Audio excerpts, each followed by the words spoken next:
अस्सलामुअलैकुम and welcome to another blog. और आज का मैच बहुत इम्पॉर्टेंट था अगेंस्ट हांगकांग और हम लोग अपनी पूरी स्ट्रेंथ से कोर्ट में उतरे थे और हमारी कोशिश ये थी कि हांगकांग से मैच जीत के हम फाइनल के लिए क्वालिफाई करें। और टीम कॉम्बिनेशन बहुत अच्छा था। हांगकांग के प्लेयर्स बहुत ज़्यादा फुर्तीले थे, मतलब उनका रिएक्शन टाइम बहुत ज़बरदस्त था। और अगर फ़िटनेस की बात की जाए तो फिटनेस के कंपोनेंट्स जो होते हैं जिसमें agility, speed, power, reaction time, balance, अगर सब कुछ देखा जाए ना तो मैं कहूँगा कि सारी टीम से अगर कंपेयर की जाए तो इनका बहुत बेहतरीन था। इसके अलावा जो उनका बेस्ट पार्ट था वो था उनकी कोऑर्डिनेशन। जो आपस में प्लेयर्स की कोऑर्डिनेशन थी ना वो अनमैचेबल थी। वो जब अटैक करने आते थे तो उसी वक्त डिसाइड करते थे कि भाई कौन अटैक करेगा और किसे अटैक करेगा। विद इन सेकेंड वो ये डिसाइड कर लेते और काउंटर अटैक भी बहुत ज़बरदस्त दे रहे थे। तो ये सब चीज़ें उनके लिए बहुत पॉजिटिव पॉइंट था, बहुत प्लस पॉइंट था। और अगर ये चीज़ें हमारे प्लेयर के साथ कंपेयर की जाएँ तो आप मैच में भी देखें कि हम लोग की कोऑर्डिनेशन उतनी ज़बरदस्त नहीं हो पा रही थी। उसकी वजह यही थी कि वो बैक टू बैक अटैक कर रहे थे हमारे ऊपर और हमारे पास संभलने का टाइम नहीं होता था। इतनी देर में दूसरा अटैक हो जाता था। फिर भी कोशिश हमारी यही थी कि इनको बहुत टफ टाइम देना है।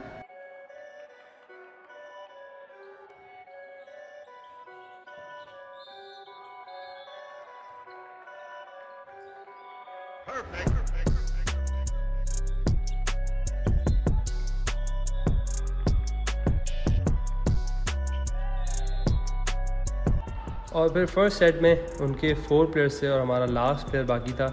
उन्होंने इजीली इसको आउट करके फर्स्ट 2 पॉइंट्स अपने नाम किए। और सेकंड सेट के स्टार्टिंग में ही अटैक उनके पास आया और उन्होंने अटैक में ही हमारा एक प्लेयर आउट किया और काउंटर अटैक में हमने भी उनका एक प्लेयर आउट किया।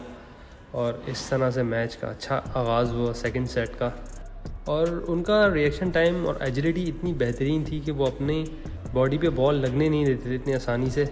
हाँ, अलबत्ता कि कुछ कैचेस पकड़ने की सूरत में कैच ड्रॉप हो जाते थे उनसे, लेकिन मोस्टली कैच भी वो ड्रॉप इतनी आसानी से करते नहीं थे। खैर, टीम पाकिस्तान भी अपने पूरे एफर्ट कर रही थी और कोशिश यही थी कि हम लोग सेकंड सेट अपने नाम करें, क्योंकि इस सेट में हमें ये एडवांटेज मिला था कि हमारा सिर्फ एक प्लेयर आउट था और उनके 4 प्लेयर्स आउट ऑलरेडी कर चुके थे। हम मज़ीद 2 प्लेयर्स आउट होते तो पॉइंट्स 2-2 हो सकते थे।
और हमने यहाँ थोड़ी मिस्टेक्स की और एट दी एंड उनका एक प्लेयर बाकी था और हमारा भी एक प्लेयर बाकी था। हालांकि ये सेट हम लोग इजीली जीत सकते थे, लेकिन टाइम फिनिश हुआ और अब रेफ ने विसल की और एक पॉइंट दोनों टीम्स को मिल गया इस सेट का।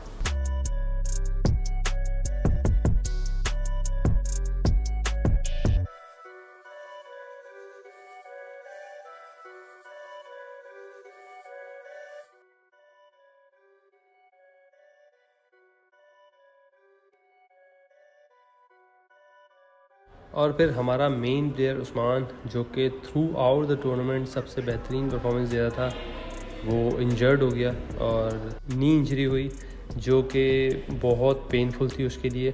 तो कुछ देर हमने मैच को रोक के रखा, उसको फर्स्ट एड ट्रीटमेंट दी, लेकिन एट द एंड उसको हॉस्पिटल लेके जाना पड़ा क्योंकि इंजरी बहुत ज़्यादा बढ़ गई थी और पेन शदीद हो रहा था। तो मैच रुका और उसको हम लोग मतलब जो हमारे टीम मैनेजर थे वो उसको हॉस्पिटल ले गए और उसके बाद फिर मैच कंटिन्यू हुआ। उस्मान की जगह सब्स्टिट्यूट प्लेयर इन हुआ और मैच वहीं से फिर कंटिन्यू हुआ।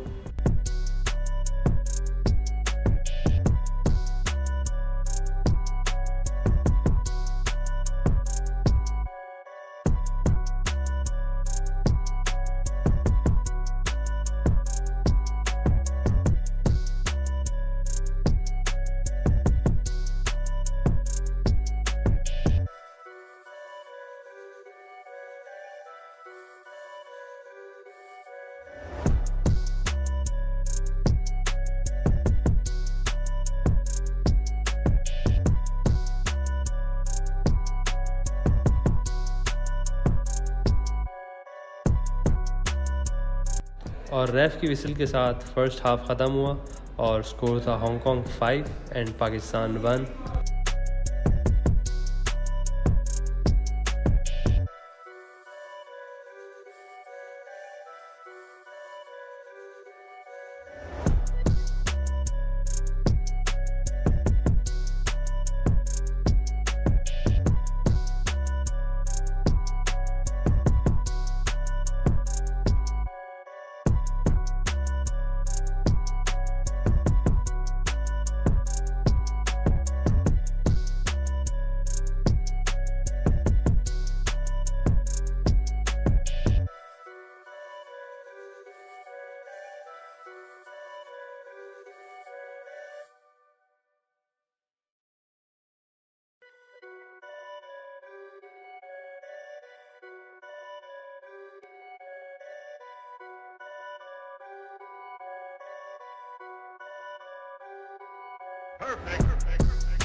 मैच का आखिरी सेट हमने अपने नाम किया और फिर फाइनल स्कोर था हांगकांग 11 एंड पाकिस्तान 3 और इसी के साथ मैच ख़त्म हुआ और हांगकांग ने मैच बासानी जीत लिया।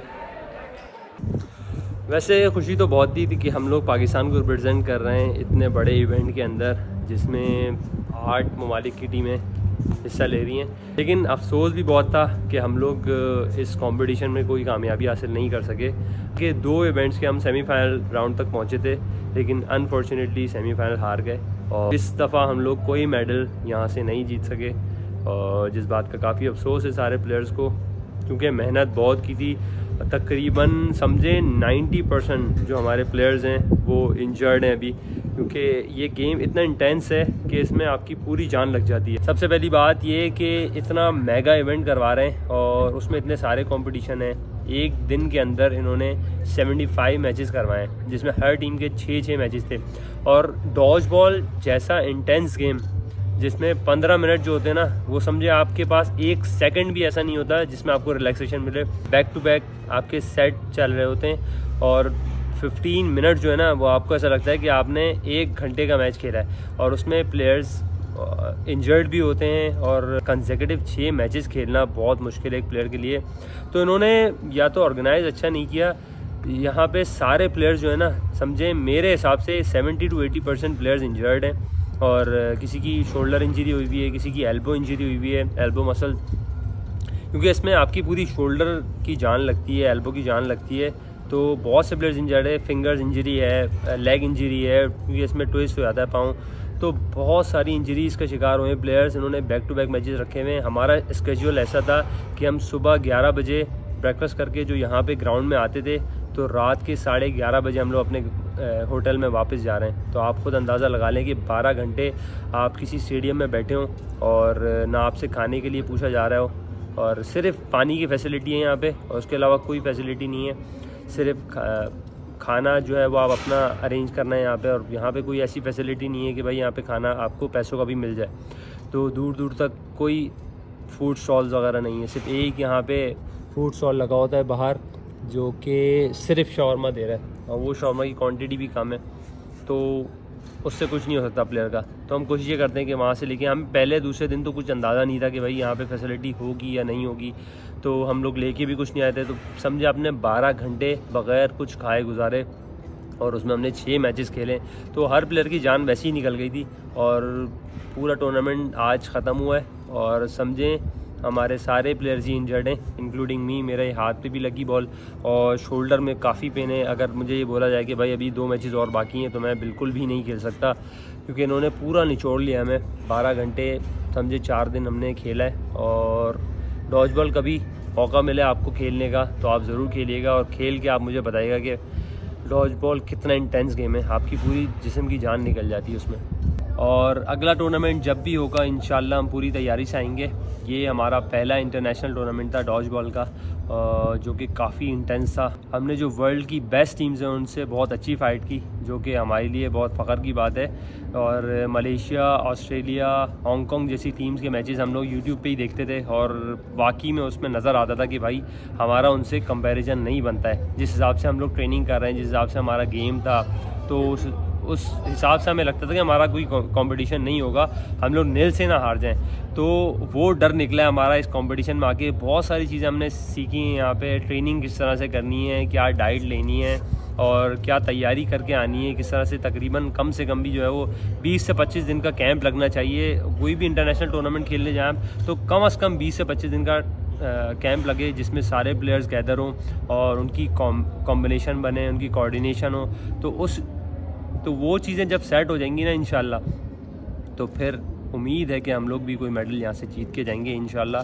तो ये थी अभी तक की वीडियो। इंशाल्लाह आपसे फिर मुलाकात होगी किसी और वीडियो में। जब तक अपना बहुत ख्याल रखिएगा। अल्लाह हाफ़िज़।